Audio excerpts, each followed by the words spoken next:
consecutive years now. Our Nevada population is 2.9 million, which again has seen a 2% increase. And population growth of some of the largest metropolitan areas in the country. Las Vegas, Nevada is third, right behind Austin, Texas, and Orlando at 2.2% increase.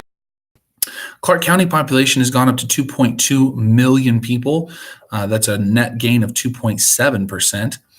And this is where it gets really interesting. Employment. Nevada ranks number one in the country in year-over-year increase in employment at 3.28%. Second place is only 2.8%. That's incredible. We are absolutely crushing most of the country. The average for the country is 1.45%. Employment growth, again, for the 35 largest metropolitan areas, employment growth is above 3.2% for Las Vegas, Nevada. Absolutely staggering numbers. Moving on here to the tourism industry. So tourism wages from tourism industry, the amount of jobs is 262,300, and it creates $11 billion in wages. Gaming, so the visitor spending profile, this is where we talk about how Las Vegas is slowly shifting away from being a gaming destination, that we are diversifying. That's actually a really great thing. We're getting sports here. More people are coming for things that aren't gaming related. Now, obviously, we don't want gaming to go away. That's the big driver, but there's a lot of other stuff to do now, as probably most of you know. The height of gaming in 1990, people were spending just under 60% of their money on gaming-related activities. Today, in 2016, it was 34.2%.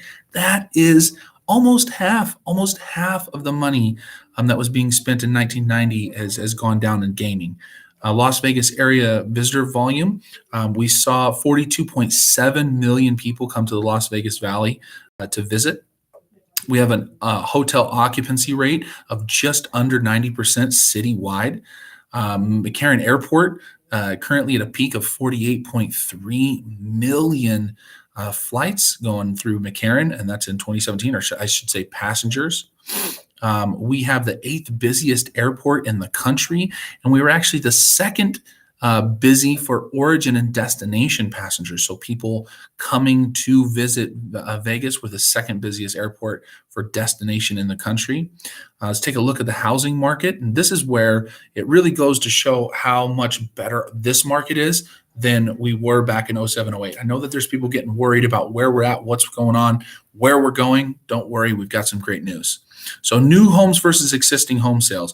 New homes in 2005 was just under 40,000. New home sales. Existing home sales in 05 was just about 55,000. So almost a 1-to-1 ratio. A ton of new homes were coming into Southern Nevada. That was kind of the whole part of the problem with why Las Vegas crashed so hard. Today, in 2017, I should say, new versus existing home sales. New home sales, 8,490. Existing home sales was 49,148. So 5-to-1, right around 5-to-1, 4.5-to-1. So that's a drastic difference. New home sales growth versus existing home sales growth. New homes growth was 13.7%, whereas existing home growth was 7.5%. So good numbers there. Obviously, we need some more inventory in Vegas. It was starting to get pretty tight. We have a very small window for our home supply. We'll talk about that more in just a second. So the median price of new versus existing homes, $348,000 for new homes, and the existing home price, median home price is $230,000. New home permits, 32,658 in 2004, whereas there was only 9188 in 2017. And that just goes to show how the city's kind of cracking down on new homes and making sure that we don't experience a crash like we did in the 2007-2008 timeframe. So the months of availability in the late part of 2017 there was about 1.5 months. We're a little bit more than that right now. We're still under 2 months supply for most of Las Vegas, 1.8 months.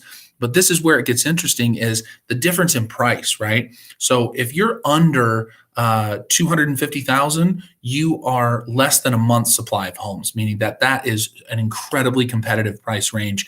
Know that you're going to be competing with a whole lot of people. A lot of these people moving in, they want homes as well. And so anything under 250,000, incredibly competitive, only 0.8 months worth of supply or 0.7, depending on the exact breakdown.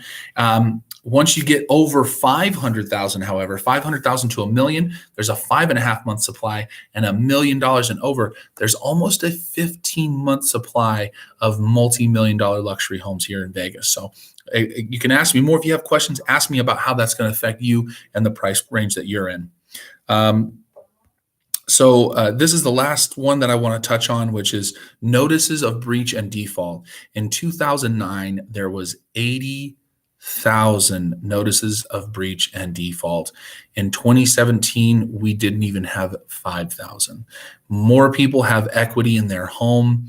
More people have the ability to not have to worry about where they're at home price wise. So a lot of that was due to the correction. So let's talk a little bit about the future, and then we're going to be done. I know I've gone long. This isn't the 2-minute report today. It's a little bit longer.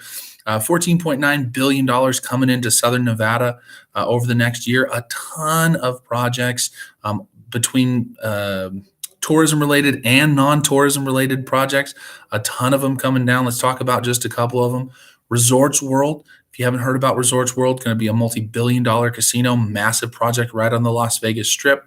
Wynn's Paradise Park, they're building a lake behind Wynn, and that is supposed to be large enough to have those small little single sailboats with plenty of room to spare for other people to be driving around there.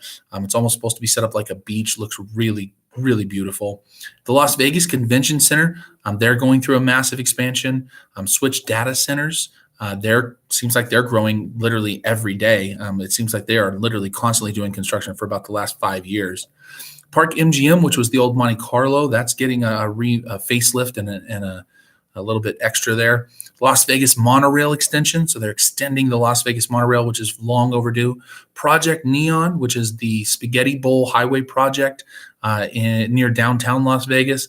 The Summerlin Baseball Stadium, that's another one that is a big project and it poses a lot of really good things for the Summerlin area. That's actually going in Summerlin. And of course, we can't forget the Raiders, the Las Vegas Stadium. So much, much longer than a 2-minute market report. For anybody that stayed on this long, thank you so much. Make sure to give us a like and a share. And I hope that you have a wonderful weekend. Thank you so much.